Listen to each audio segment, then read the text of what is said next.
Welcome to the Freight Directory podcast, covering all things related to freight, logistics and supply chain, both in Australia and internationally.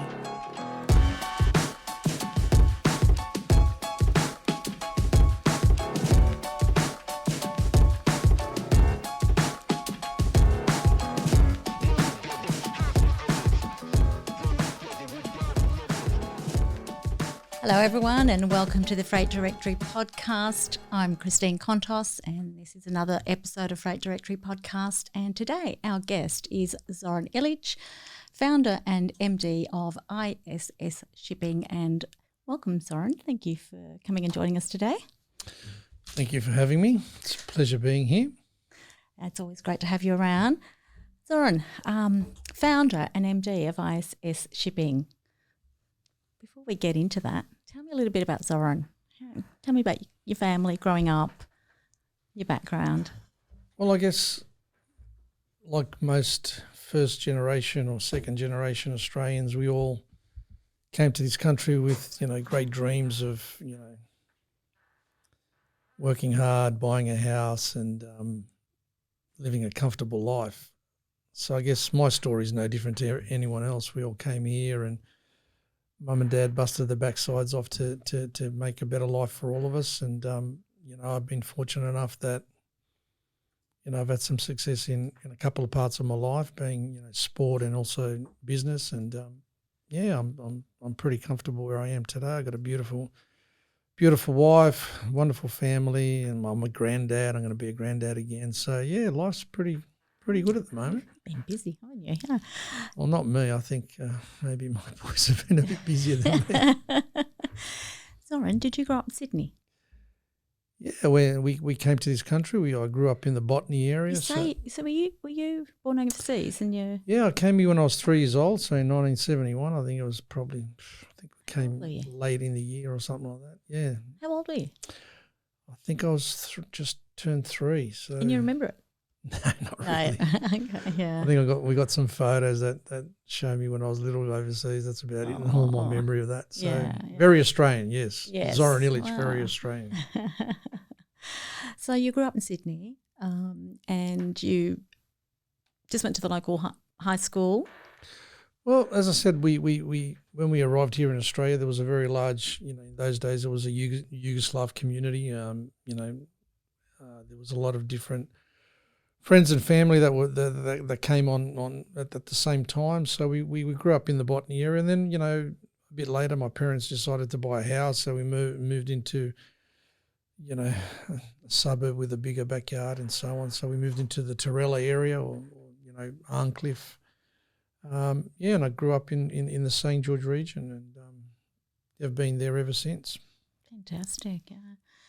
So, and your story is very similar to a lot of our guests, where parents have migrated and worked very hard and had incredible work ethics. Tell me about Zoran and the logistics industry. What was your journey into the logistics industry? You said you worked around Botany, so a lot of people actually worked around either very close to the airport or close to a wharf, which was really interesting, Well, the Botany area was very industrial back in the 70s and 80s. So you got to remember, you got Lord Street, Botany Road and all those little side streets there.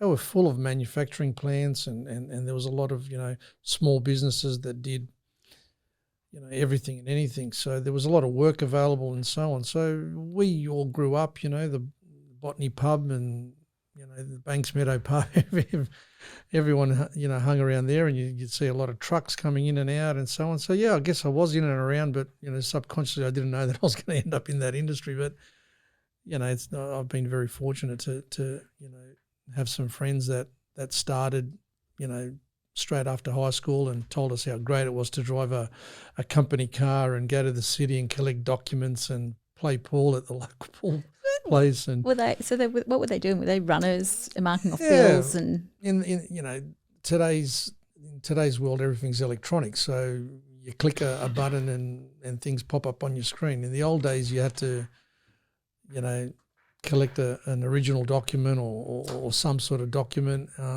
a bill of lading, take it to the city. Endorsed and go to the shipping lines in the city. Pay, you had a check, you had to pay them, and they give you a delivery order, and you take that back to the office. But normally as a runner or a house clerk, whatever they called you in those days, you don't go just to one shipping line. There was about 4 or 5. So a lot of our friends, we used to. You spent your day out on the road, didn't you? We'd catch up in the city, and you'd say, which one do you go? I'm going to Costco, I'm going to MSC, I'm going whatever. And, we'd pick and choose who'd go where, and we'd finish in like an hour, and 4 hours later we're still at the local pool harbour. So then they'd go, oh, did you finish? Yeah, everything was good. Did it go good? Yeah, no problems. Yeah. So it was a lot of fun. Thanks so much. These are lifelong friendships. So, There's the people you grew up with, and then not just people you grew up. You started off in the industry, and they're lifelong friendships. A lot of these people have moved into management roles or owning their own businesses, and so on and so on. So, over the last 30 odd years, you've really built up those contacts and those relationships that you have. So it was very important to start off at that level, because you learn a lot from your surroundings, and it was a great experience. It's something that I guess today's younger generation can't experience. It just made you understand the business a lot more. Yeah, you had to get out there and do the groundwork, didn't you? Yeah, and you met people along the way, and you learn how to communicate, and you learn how to, I won't say swindle into things, but take advantage of the situation. You have to become street smart, very quickly, don't you? 100%. So you started off as a runner because a friend was doing a similar thing and boasted about how good it was. Yeah, well, Danny Yatsevsky, who actually works for me now, so luckily introduced me. Now I gave him a job 25 years, 30 years later. So Danny got into the industry. We all went to Cogra High School, and Danny, straight out of school, got a job at, I think it was Emory Worldwide or something like that. I don't think they're around anymore, but he got a job there, and he said, guys, how wonderful is this? They don't ask you if you can, spell or you can count to 10 or anything like that. They give you a car, you get a big V8, and you can rev it around town, and they don't ask you where you are half the time, because there was no mobile phone, so you could be anywhere on any given day. Yeah. It sort of attracted most of us, where you finish high school, unless you're really into education, you want to go to university and so on and so on. You don't really think about, I'm going to be a freight forwarder. No. You just want to be, I don't know, a great rugby league player or football, soccer player or something like that. So. Yeah, it was something that attracted us, and 30 years later, we're still in it. When you finished high school, you weren't thinking of going to university, or you were, and then all of a sudden this other thing came up, and you thought, I'm going to give this a go for a little while. And well, in all fairness, I was pretty average at school. Besides maths, and maths, I was sort of it was a general attraction for me, numbers and so on. So that part of it was really, really good, and I anything that I like to do, I really focus on it. Besides that, I played football at a high level, and sport was my thing in school, and university was something that was always in the back of your mind, because your parents are always saying, we want you to be the first Ilic in the family to go to university, and we will fund it, and we'll do this, that, and whatever. But I just wanted to play soccer all over the world, which I did, and that was a lot of fun. You did, and you actually did. So did that start, you didn't just pay for your school, you played soccer for some clubs and travelled the world, or a club and travelled the world and represented Australia. Can you tell me about that? Is that something that started through high school and then? Well, it happened a long, long time ago, and when you're 55, you sort of don't remember what happened when you're about 18 years old, but apparently I was a gifted football player or soccer player, and it all started when you were little, and being from a European background, football or soccer is the number one sport, and not just there, but pretty much the whole world, besides Australia and New Zealand and America. I believe they don't follow soccer too much. A bit more. I think David Beckham had influence there. Anyone that calls it soccer is not a true follower of football. So, I grew up as a young kid. My parents really loved the game. My dad played the game. My uncle played the game. The next door neighbour, the guy across the road. So it was only a natural attraction that you'd be drawn to the game. And I had some talent, and I fulfilled a lot of dreams in regards to that side of my life. And I played for a couple of NSL clubs. I won a couple of grand finals. I played overseas. I played for my country at most levels. And So you represented Australia? yeah, I played at youth level, Olympic level. I didn't actually play for the Socceroos, but I played at B International, which is Socceroos, but not an A full A international. So, and I travelled the world. I played in Europe. I didn't actually play in Belgium, but I was signed in Belgium. Unfortunately, I got injured. I couldn't play, but I played in the former Yugoslavia, and then I played in Serbia for about 5-6 years. So it was a great experience. That was over a 5-6 year period?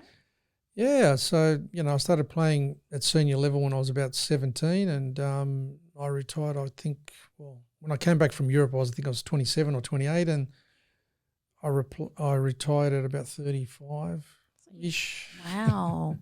It must have been a lot of fun. Or was it very demanding and disciplining? I guess, anything you do in life, you want to give 100%. If you want to be good at something, even if it means you're good at playing, chess, you've got to give it 100%. So it was challenging. There was times where, a lot of my friends wanted to go out and party and have fun and, the things that you want to do when you're 17, 18. Well, I've got a game on Saturday or Sunday, and, I was paid pretty well to do that for a teenage kid. And, there comes a lot of responsibility. And at the end of the day, everyone has goals. And my goal was to be a professional football player. And, I was fortunate enough to do it and achieve some things and play for your country and play overseas, which is, something that, I cherish until today. That's an incredible achievement. Thank you. Well done. I mean, that's not your average person's story. So you clearly did have a talent. But you don't realise, at what level you play, because it's been a long time. But, the other day someone goes, "Oh, Zoran, you're on Wikipedia," and I go, "Wikipedia? What's Wikipedia?" So I had to Google it and check it out. They go, and your name's there, and so I guess you play at some sort of level if you're on some web page somewhere that monitors these things, I guess. And were you working? Was it just sports full time? How were you balancing that with other things in life? Well, as we spoke previously, you and I, in regards to some other subjects, it's very hard for young people after they finish school. What am I going to do? How am I going to do it? And so on. So for a sportsman, it's even harder. I was fortunate enough that my parents, gave me the opportunity, and they wanted to fund what I wanted to achieve in my football. Plus, I got paid at a very young age, so that also helped me fund it. Many players who play at a certain level don't get the rewards that you should, so you have to work. And when I played in the old National Soccer League, there wasn't it wasn't a professional league like the A-League is today, so we had to work and play. It was very hard to have a full-time job.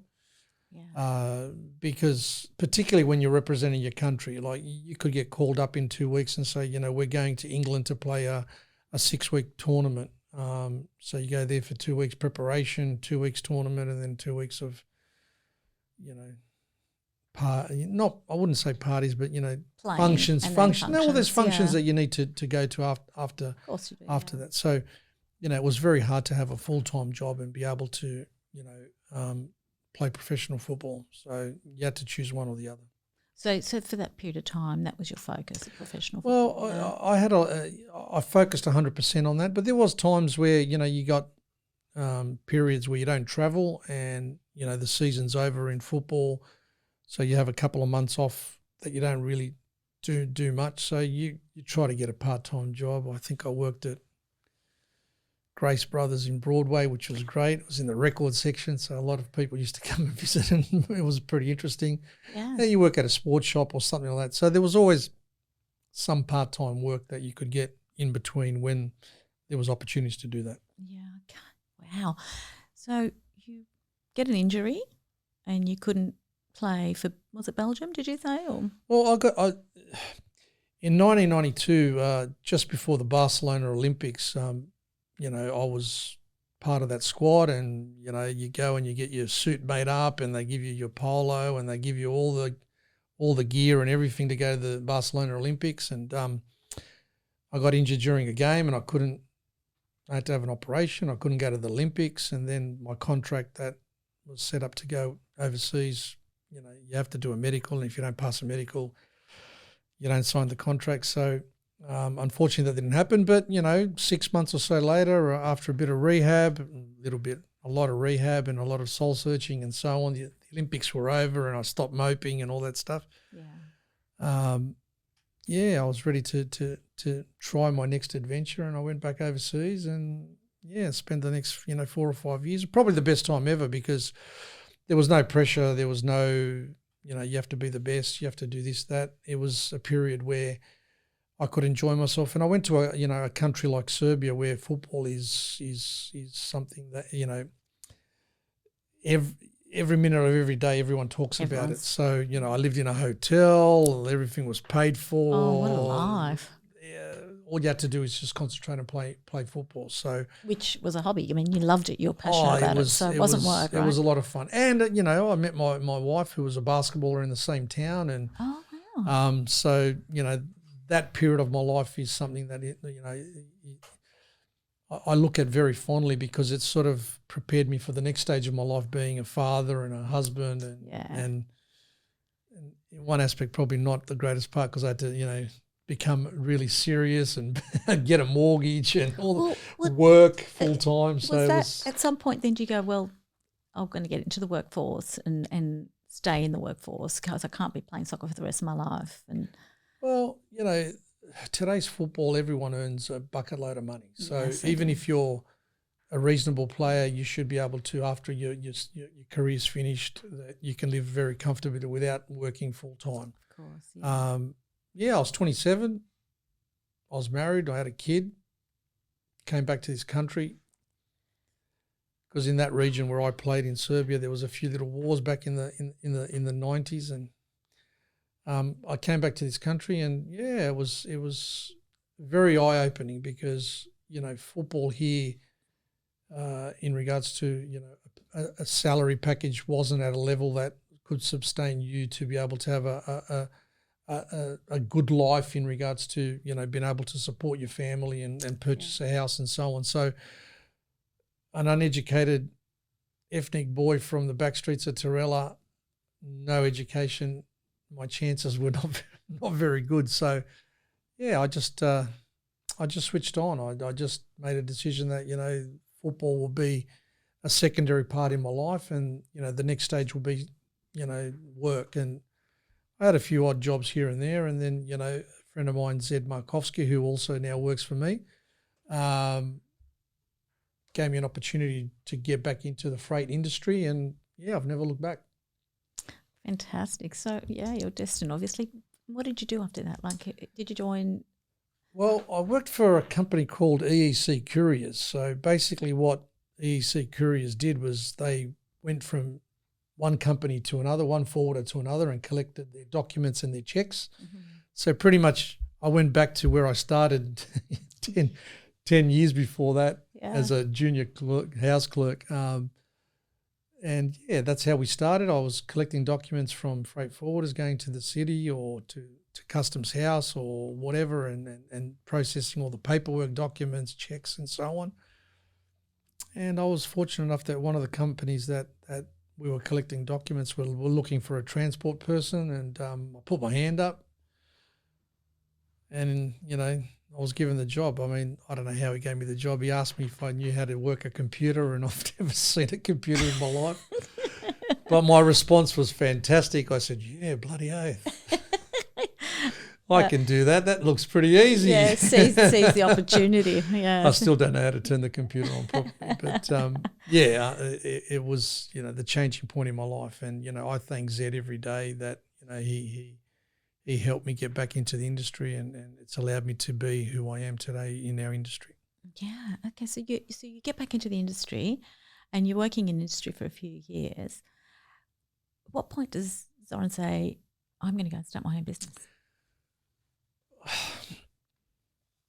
I've always been the type of person that wants to be the best at what I do, be it football, school, or, even if we played chess, I'd want to win that. I play table tennis with my kids and I want to beat them as well. My wife Still doesn't. like that now. My wife doesn't understand that, you know what I mean? So I've always wanted to achieve. I always wanted to be better than the next person, or, the best at what I do. It doesn't mean that you're always the best at what you do, but you want to achieve that. So when I got back into the industry, I always had the ambition of one day running my own business.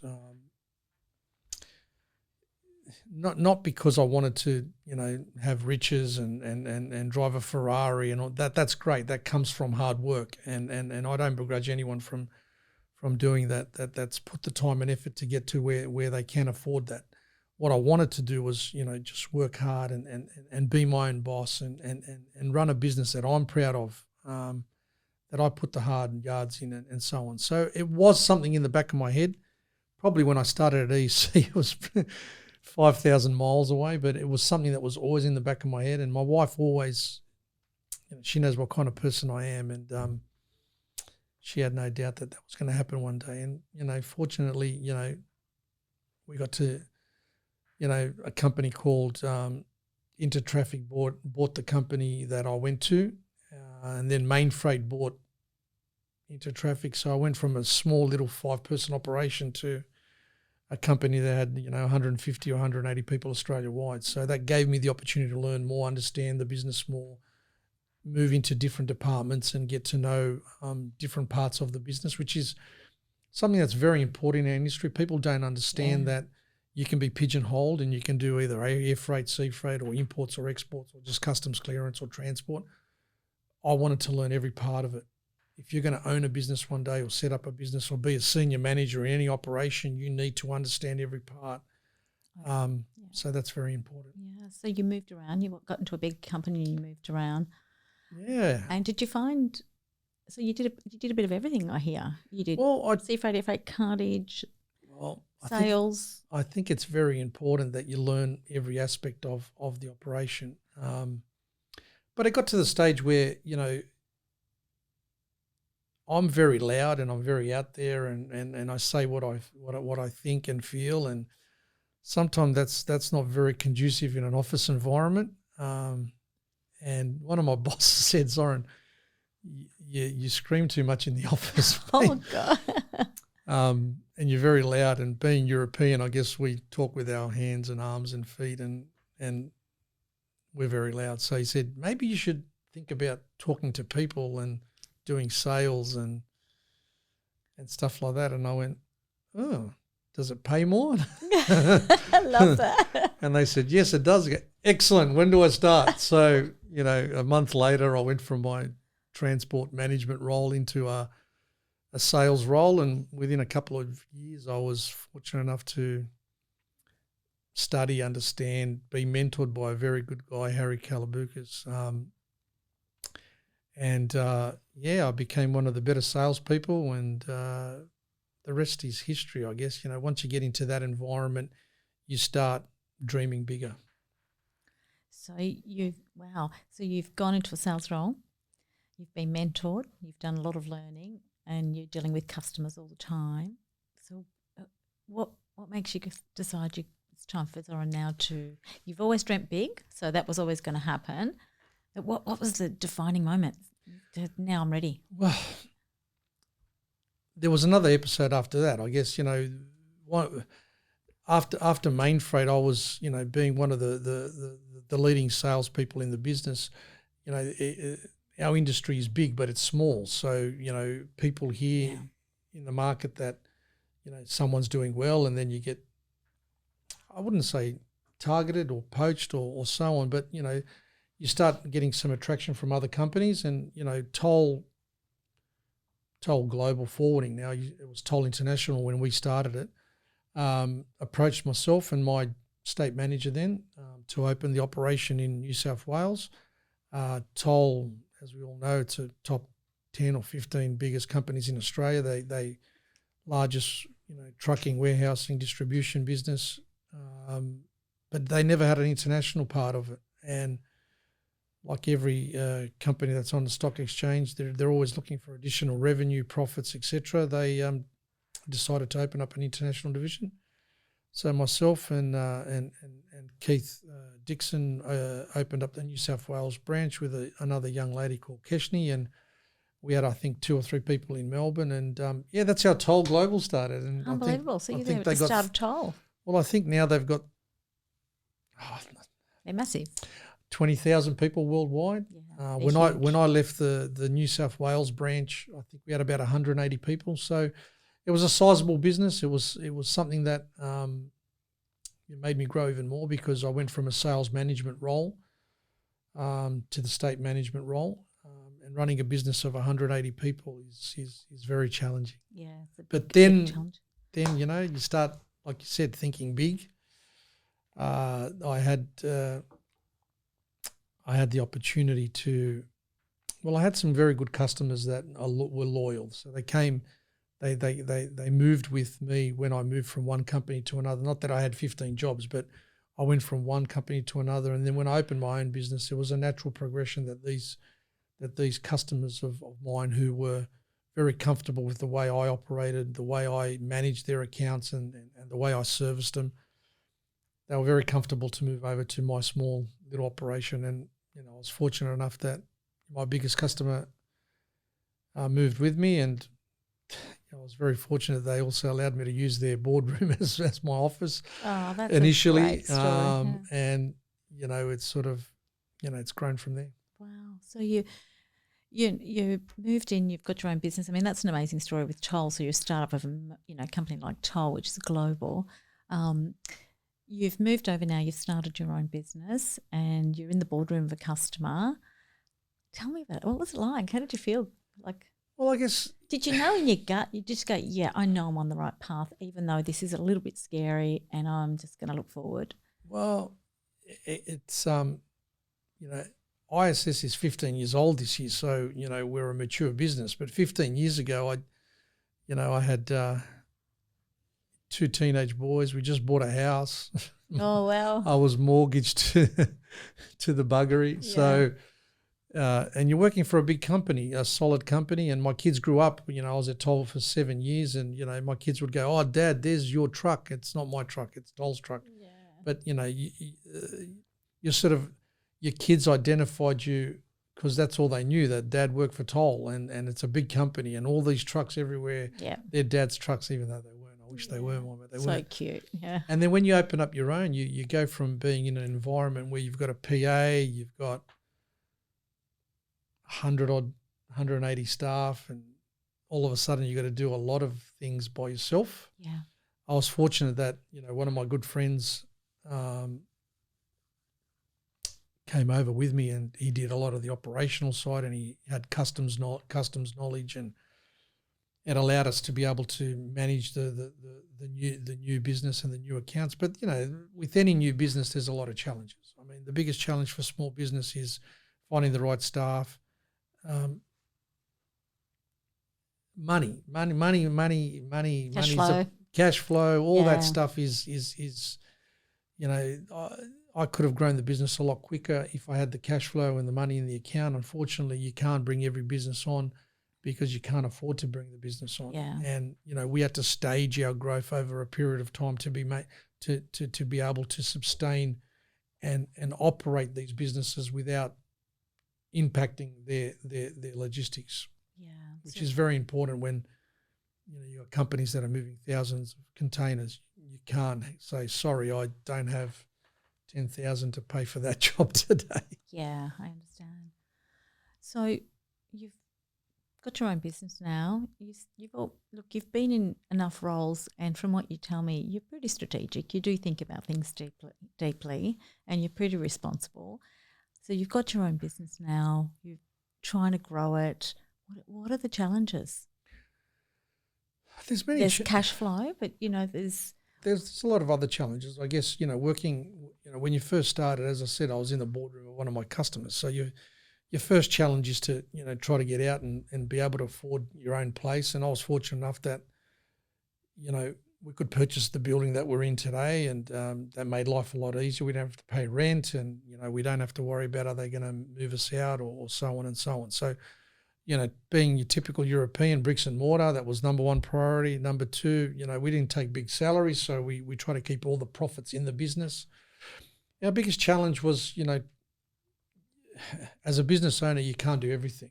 So I worked at Toll. I had sales managers, I had customer service managers, I had accounts managers. You have all these different people that service those accounts. When you're in a small business, you've got to do everything. Yeah. So, So you can't focus on just the sales. You've actually got to do. You want to grow, but are your days long? Correct. So you want to grow. You need to focus on trying to get new business, new sales, so on and so on. But you can't do everything. You can't manage the business, grow the business, account the business, and do all that stuff. So there was a lot of long days. I mean, I'd go and collect cargo on a Saturday to deliver it to customers.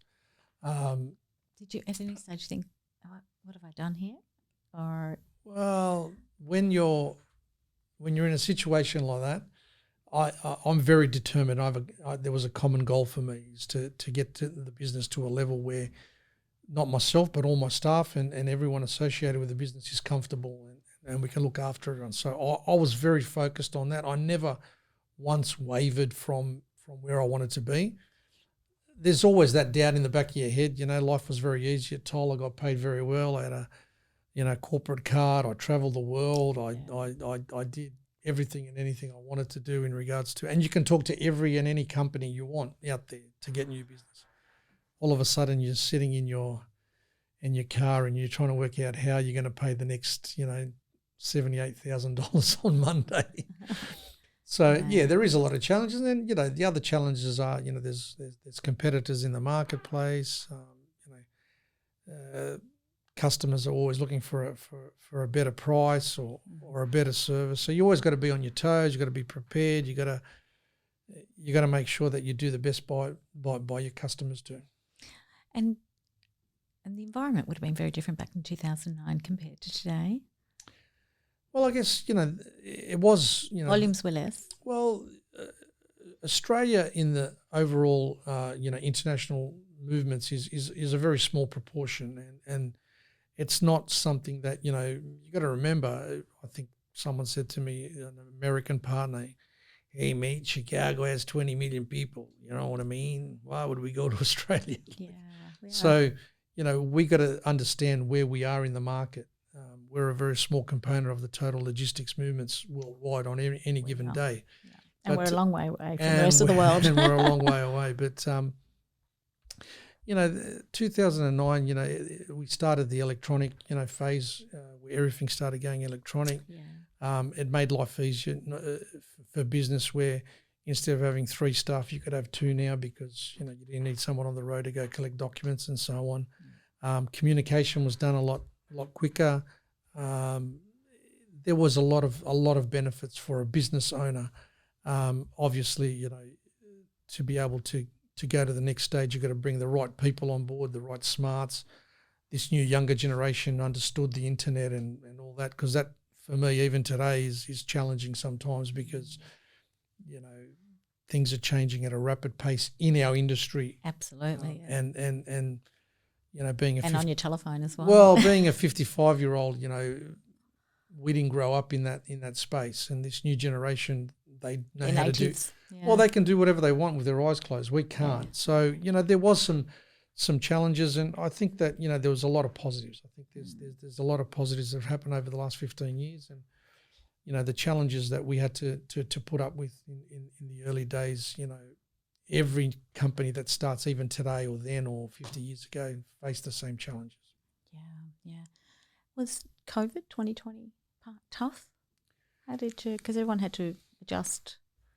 Well, I guess COVID for us was probably, it was a goods-led economy, so everybody was online buying things. Well, listen, for us as a business, I guess most freight companies made a lot of money, because everyone was buying stuff all over the place, and your $20,000 holiday to Europe, you didn't go, so you bought furniture or you bought a TV or you did something like that. So I guess a lot of us, not just freight forwarders, but also the shipping lines, as we all know, made a lot of money, and so on. Prices ballooned, they went through the roof and so on.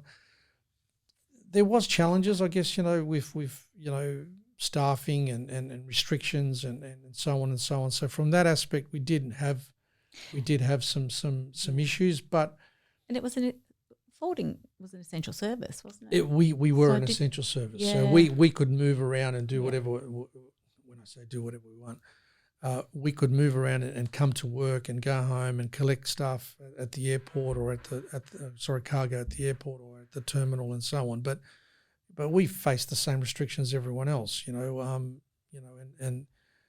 staff had to work from home, which was challenging because most of our staff worked in the office, and then all of a sudden we have to set them up at home, and you had those two weeks if you're infected, and there was some challenges. But overall, in the shipping side of it, business was good. Business was good. Yeah. Movements were flowing reasonably well. I mean, you can understand that.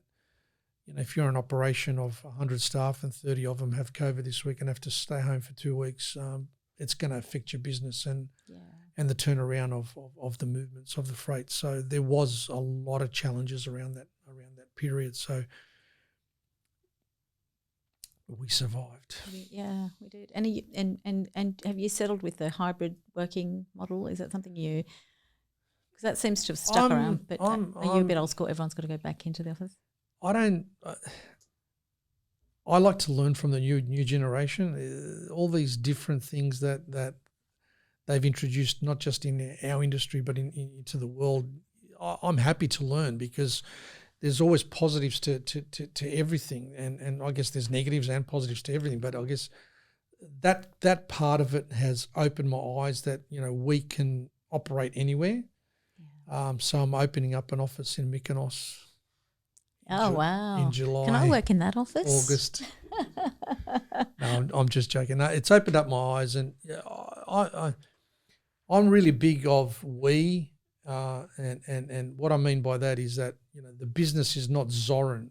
ISS Shipping was set up by Zoran Ilic, but it's not just about me. We can't operate that business without having all our staff and them doing what they need to do in that logistics chain. So if you've got 5 staff that are working from home, it's not a team. It's 5 staff working from home.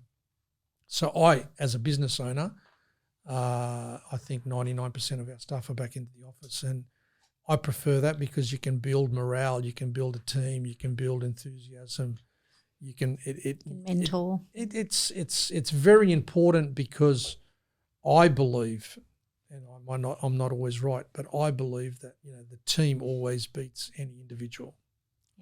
Yeah. I think you're right there. What are some of the current pressures around logistics? There's that war in the Red Sea. That's causing a lot of vessels to sail around the Cape, which is probably adding time to transit costs. What are you seeing? What are you experiencing? Well, I guess, as we all know, there's a couple of wars happening at the moment, and that's put a lot of pressure on the cost of crude oil, which affects the shipping lines because they use crude oil for their vessels to be able to move all over the world. So whenever you have additional costs, it's only going to have a flow-on effect on the freight rates. Obviously, with issues in the Red Sea and so on, shipping lines have to look at alternative passages to be able to get to different parts of the world. So that's added a lot of pressure on the transit times. We have found that we're seeing 2 to 3 week delays on movements through most transshipment ports, particularly Singapore, which is the major hub coming into Australia. So freight that was coming out of the either the east or west coast of the US that was taking 35 to 45, 50 days max can now take up to anywhere between 65 and 90 days. Oh. And similar to Europe, because the shipping lines are also looking at consolidating their cargo, and transshipment services are probably a better option than coming direct. So there's. Are they still using the major hubs for those transshipments, or is this? Well, there's three major hubs that a lot of these transshipment vessels move to, which is previously used to be Hong Kong, then Singapore is probably the major hub for the Australian market. Yeah. We also have Port Klang, so those three ports are pretty much the three that most vessels move through. But Singapore for the Australian market is the predominant one that we use, and we're seeing at the moment 2 to 3 week delays. You can imagine if cargo is coming from America or Europe, if it's delayed 2 or 3 days and it doesn't hit their arrival times, it's not meeting the vessel that needs to come to Australia. Yeah. That cargo is then offloaded and has to be loaded on the next vessel. Most of the time the next vessel is already full because it's already been pre-planned, so it takes a couple of weeks for that backlog to be able to move. So, we're finding a lot of issues like that, and it's happening on the way back as well. So cargo that, we load here in Australia that needs to go back to Europe or America is also getting, pushed back or rolled, as we call it, onto the next vessel and so on because the current vessel's full. Yeah. I did actually read recently Singapore's got some pretty big delays. It's the major transshipment hub of the world. So these are the challenges. I mean, I said to someone the other day, it's like going on a plane. If you're running late for the connecting flight, you're not going to catch that. No. You're going to have to go on the next one. So, and if the next one's full, then you're going to have a good stay in Singapore for 3 days. So is container space a problem? I know Singapore's got this congestion issue around delays because of the routes and new routes the vessels are taking and the delays of them. But is space on containers a problem at this time of the year? Well, we're leading up into the peak season. So traditionally, from August onwards, we go into the peak season or the silly season that we like to call it. You're always having space issues. Everyone wants to get their cargo onto a vessel or onto a plane and get it into Australia as soon as possible for the Christmas rush. Yeah, which can be, like when we talk about peak season for the industry, August to January? Well, it's sort of it used to be September to November because December, if you haven't brought your cargo in by November, you're not selling it during the Christmas period. So you got your September, October, November traditionally is the peak season. That's when the freight rates almost double on every given year. But we've found that, due to production delays and so on, based on, the after effects of COVID and staffing and so on, we're starting to see it more now start from August and, it heads into December now because there's a lot of delays. Mm. What dictates that peak season? Is it just supply and demand? At the end of the day, everyone tries to get a lot. A lot of our cargo is sold, retail, and retail is bumper during that peak season leading into Christmas and New Year, and you've also got a lot of other special occasions around that time too. Yeah, busy time of the year as you head to December, of course. So a lot of challenges, but they're the normal sort of challenges really in industry, aren't they? And well, every industry has certain times of the year where we have your challenges. I mean, in recent time we're starting to see that the BMSB being introduced where we got to fumigate cargo due to bugs and so on. So that's a 6-month period as well. So there's always challenges, and our biggest challenge at the moment is there's a lot of consolidation in our industry. Companies are getting bought out, and we're seeing bigger and bigger companies. A lot of importers or exporters, predominantly importers and larger importers, are closing their warehousing and looking for third party solutions. So 3PL, 4PL, whatever. So a lot of the bigger players, even shipping lines like MSC and Maersk, and they're looking, not looking, they're already in the space where they're doing, third-party logistics and clearances and warehousing and deliveries and so on. So, that's another challenge that we have where, we have to compete with, companies that we work with as well. So, it's becoming a bit more challenging, but I'm very confident that if you offer a good service to a customer, they won't leave you for $50.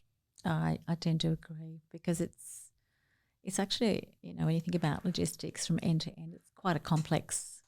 It's quite complex and there's a lot of touch points, and so no one, unless you've been in the industry for a long time, really understands that. And there's a lot of, you could fall through the gaps a lot and cost yourself a lot of money. So you need somebody with the expertise to rely on and get a great service from. I think that the partnership between your logistics provider and your shipping department is very important, because at the end of the day, if you've got no product, you can't sell it. Yeah. And, obviously during the year there's a lot of deadlines and processes that have to be followed for your cargo to get to your warehouse. So your partnership with your logistic provider or freight forwarder or broker or whatever you want to call them is very important, and one where if you've got a very close relationship and the right partnership, your business will only grow because, you're looked after properly and you're hitting the deadlines that are required. Yeah, and they know how to handle the business and deliver on your requirements. I mean, you go to your accountant for accounts.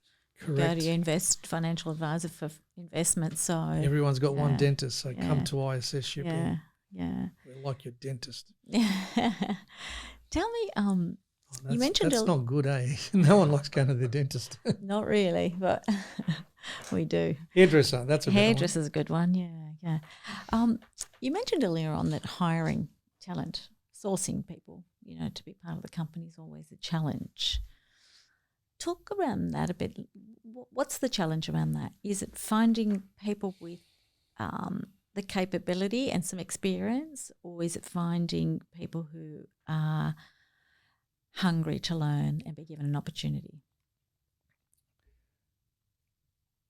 I've thought about this a couple of times on how not directly answering your question, but what's the mindset of a person that wants to join our industry? And it's very hard to understand, because I don't think anyone grows up and finishes school and says, I want to be a freight forwarder or I want to be a customs broker.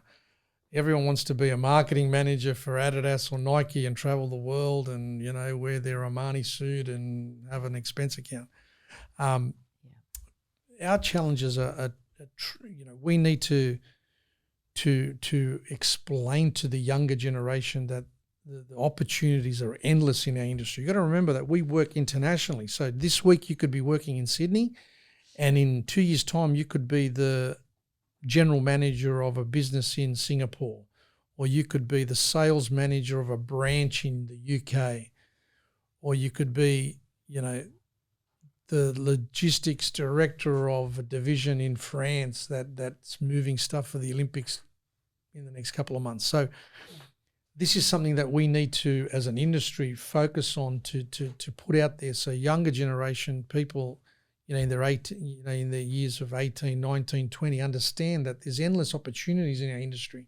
It's not just about sitting behind a desk and data entering all day. That is a start, but if you've got a mindset where I want to achieve and I want to be better, I want to earn more, and I want to travel the world, it's endless in our industry. We don't portray that to the market, and if we want to get the right candidates, that's something that we need to push out there.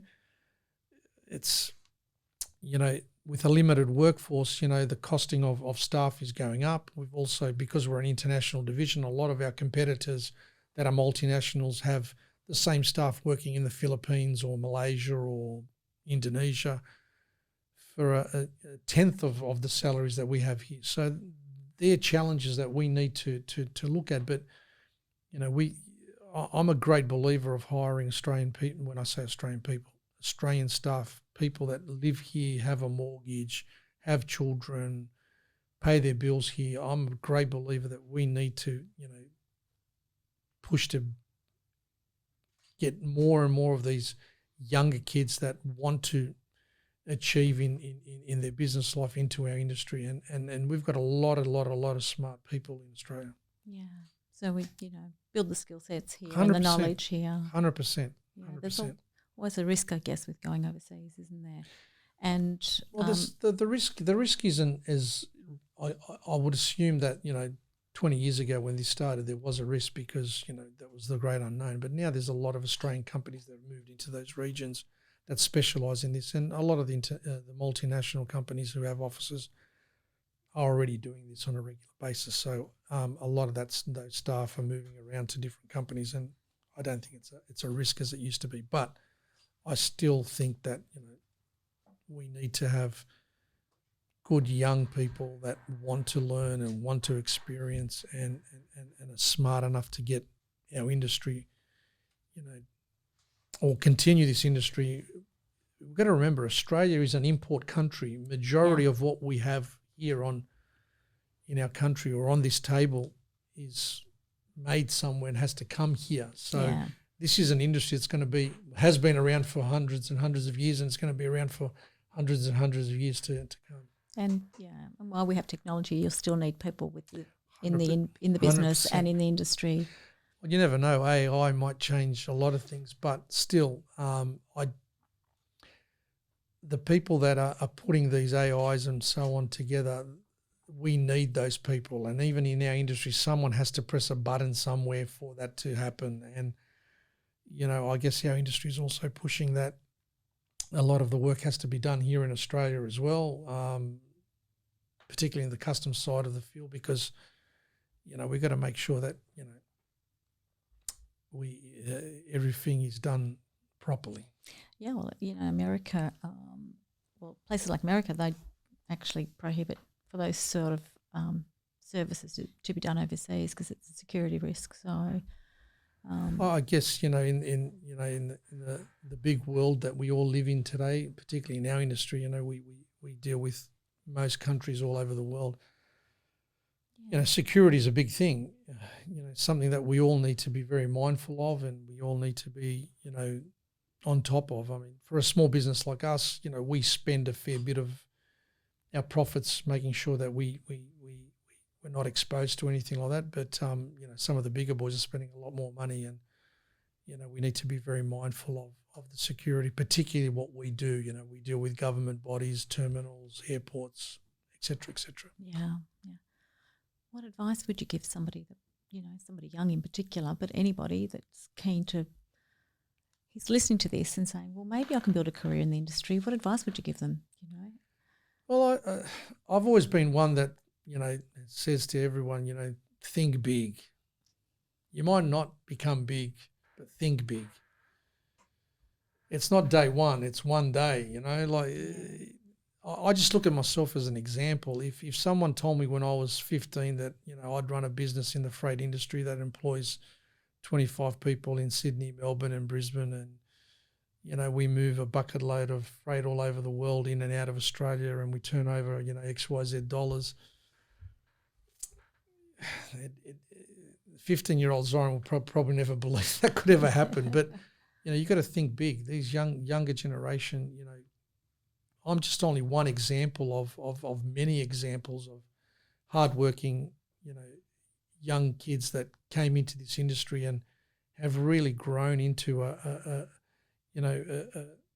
valued member of the freight industry who have, opened up businesses, grown businesses, bought and sold businesses. And, there's a lot of opportunity for young kids to get into this industry, to learn, to grow, to get paid a lot of money if that's a motive as well, because as I said to you earlier, there's a small pool of staff that we can employ. So your opportunities to make a lot of money and move up the corporate ladder is endless. And I'll give you an example. When I was younger and I was in sales, I met a young lady who was a receptionist at another company, and I was working for Mainfreight, and Mainfreight had, I can't remember if it was called a mentor or scholarship or some program where, you'd have to sign a 4 or 5 year contract, and you get a mentor in the business, and then they educate you in all aspects of the freight industry, and they also send you to another operation because they're an international company. They've got offices all over the world, so they can send you to New Zealand. You spend 6 months in New Zealand. Then they send you to America. You spend and 6 months in America, and you learn that trade as well. And that gives you the exposure of a lot of different aspects of not just Australian freight, but also freight all over the world. And this young lady over the next 10 years, I think she's the state manager of that business. Wow, yeah. And she started on reception. She started at reception Amazing, at another company. And, Yeah. I met her and I thought she was a nice young lady and, very communicative. I said, you should come and work for us. And she said, yeah, no problem. So, and the rest is history. So the opportunities are there. It's about, the younger generation understanding that there is opportunities in our industry. Yeah, and go for them. Go for them 100%. If you didn't know, you know now. There are definitely big opportunities there. There is, and I'm sure there's a few, companies that can point you in the right direction. Yeah. So what does the future hold for ISS? Well, I guess... Tell me about, at the moment, the services you provide. It's not just, it's forwarding, 3PL, your business. We're a logistics company, so we do freight forwarding, both import, export. We do sea freight, we do air freight, we're a licensed customs broker, we do warehousing, we do distribution, we do transport. So basically end-to-end solutions. If you need something picked up in Pakistan, in some little corner of Pakistan, and delivered to you in Canberra, we can do it in whatever format you want, air freight, sea freight, small parcels, whatever you want, full containers, less than container loads, any way possible. So that's, we're a traditional freight forwarding business that now dabbles a bit into other areas to service our clients' needs. Yeah. And what does the future hold? Where do you see you growing? Well, as I said, we've grown into a medium-sized freight forwarding business now. We're a family-operated business where both my sons, Stephen and David, are managing the operational side of the business. We recently expanded into, Melbourne and Brisbane. We're looking to expand possibly into Asia in the not too distant future. So, we need to grow. If we don't grow, we'll stagnate. And, it's in tomorrow's market, you need to be able to support every part of that logistics chain. To be able to do that, you need to grow your not just your business, but your staff base, your staff knowledge, and expand into, Asia, because, for an operation in Australia, we need to be, possibly paced somewhere in Asia to be able to grow that part even in Australia. Yeah. So why Asia? Is that where the volume of trade that we trade with is predominantly where it's... They are our neighbours, of course. We're closest. We're in the Asia Pacific, so... Well, if you have a look at statistics, previously our biggest trading partners was the UK and the US. Obviously, being a colony of the United Kingdom, we had very strong ties with them, and being a very, very democratic country, and we've got alliances with Canada, America, and the UK, and some larger European countries.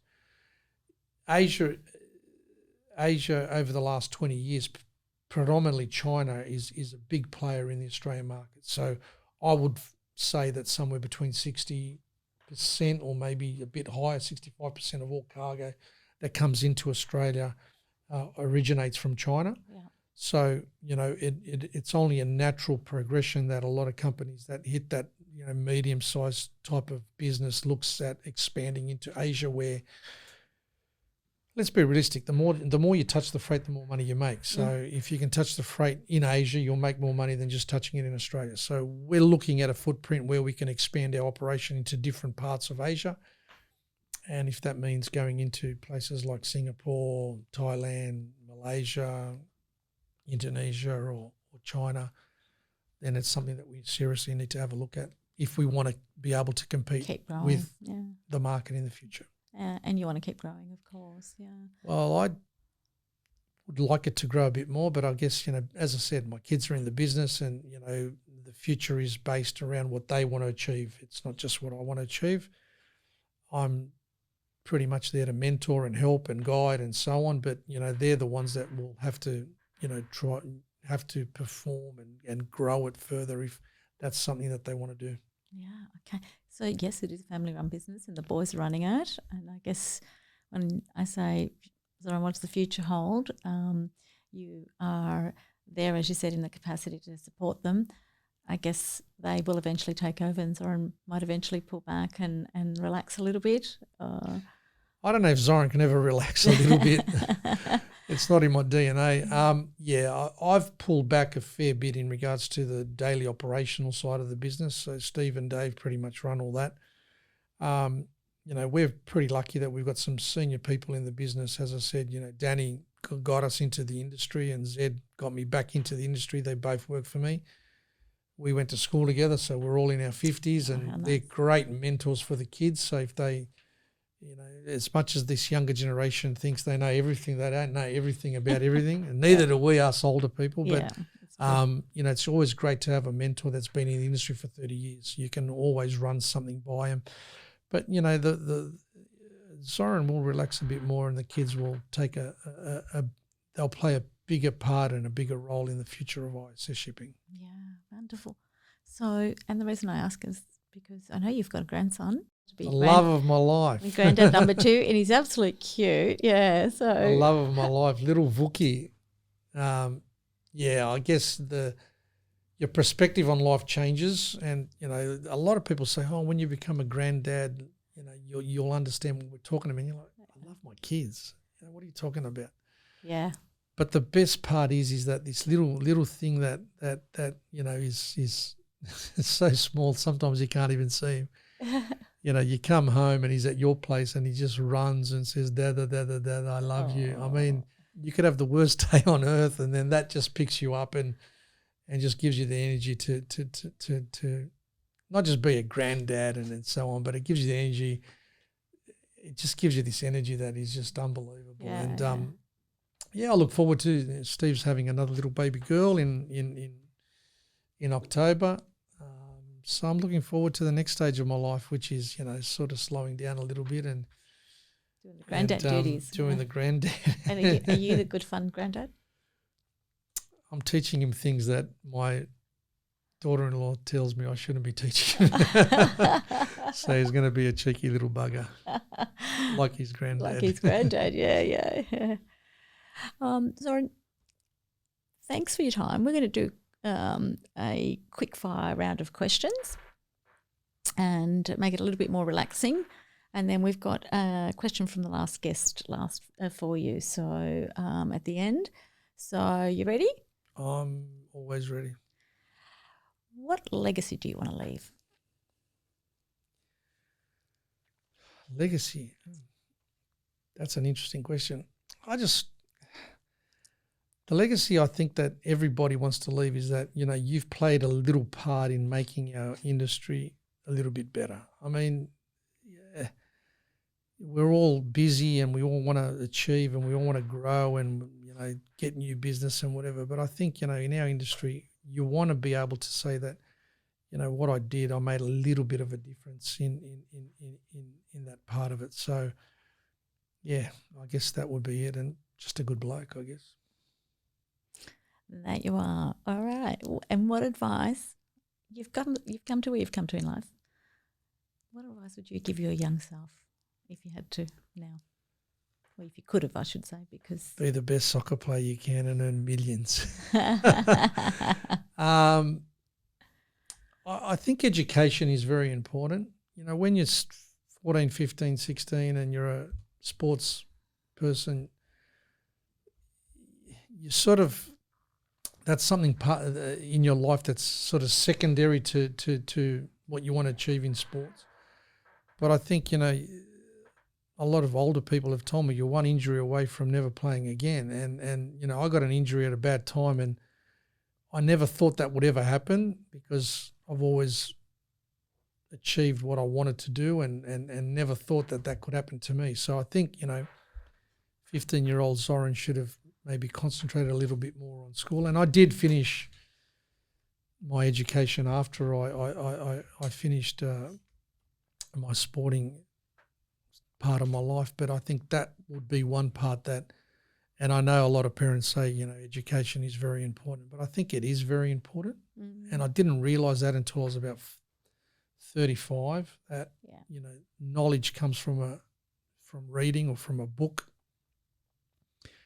And the more you read, the more you understand, not just about our industry, but life in general. So, I'd say 15-year-old Zoran should have probably concentrated a little bit more on school. And, being a sportsman, you got a lot of spare time and maybe I could have finished something. Could have been learning something earlier than later. Because you got to remember, I was 27 and no education, no previous job experience, very hard to be a doctor. Yeah. We didn't need to strive for that. But do you think nowadays there were a lot of opportunities back then, but do you think it'd be even harder now if you just didn't have some education behind you? I think that today's world being electronic, people don't get to see each other face to face. So on a regular basis. So, your CV is very important. And I know when I look at someone for a potential role, I look at how many jobs they've had, who they worked for, where they were educated. You've got to remember that if you spend 4 or 5 years at an establishment like, Sydney Uni or whatever, you've actually put the time and effort in for 4 years. So you're showing me that you've started something, you've put in a commitment and you've finished it. Very important, very important. And at the end of the day, you're much smarter when you come out of it than when you started. So education is very important. Great advice. Okay, what do you like to do when you're not running your business? What do you like to do to relax and switch off? I'm a sports nut, so anything that's got to do with sport, I love that. I follow the rugby league like everyone else. I follow the soccer all over the world. I love tennis. I mean, I'm Serbian. Novak Djokovic is the best tennis player ever in the history of sport. Yeah. So, anything to do with sport relaxes me. I could spend, 14 hours on a Saturday on the couch watching the rugby league. So, that's something that really, I guess, having family around and now the next stage of life with my grandkids, or current grandkids in the future, that gives me a bit of, chillax time too. Yeah, nice. So, nice. Yeah. And what are you reading at the moment? I don't read a lot, but I love my sports magazines and things like that. So anything to do with sport, I read. So I don't really read a book. I'm reading a book by a gentleman called Dory, who was the general manager of the Illawarra Hawks basketball club. He's a personal friend of mine. And, he gave me his book, and I'm reading about his history, very similar to myself, a great entrepreneur, and a first or second generation kid who's achieved some good things in his field. Amazing. And what's your favourite holiday destination? It's very hard to say. I mean, it's, being European, I love going to Europe. So, I go on a regular basis to Serbia, and then we head off to Montenegro to the beach. I don't know. From a young age, we've always loved going to the Gold Coast. I think every Australian loves going to the Gold Coast. Oh, fantastic. Well, that's good. It's very close. Yeah. You can go there for 2-3 days and bugger off. But, I think nothing beats Europe. Something warm, yeah. Any holiday to go to a warm place, Greece, Italy, anything on the Adriatic coast is great. Yeah, Adriatic or Ionian along that. Yeah, one of those ones around there. It's great. It's nice. As long as the water's warm, blue hot. and the beer's cold. Favourite drink? What do you like to drink? Oh, listen, I don't mind a single malt scotch now and then. I have a few beers and so on. I'm not a very big drinker, and it's something that I've never been a big drinker. But, yeah, a nice single malt scotch would be wonderful even right now. Do you have a favourite meal? My wife's a very good cook. This gives me brownie points, okay? They say happy wife, happy life. Listen, I'm a barbecue man. I love cooking a barbecue for the whole family and so on. So anything with meat on it is good for me. And your favourite dessert? Favourite dessert? Are you a sweet tooth? Not really a great. I don't mind a donut now and then. You know what I mean? So that's funny. Yeah. I used to have a sweet tooth, but after you stop playing football, you get a bit older. You sort of try to shy away from a lot of stuff that can that make you gain weight. So a donut. I don't mind a little donut now and then. Oh, fabulous! And we've got a question from the last guest.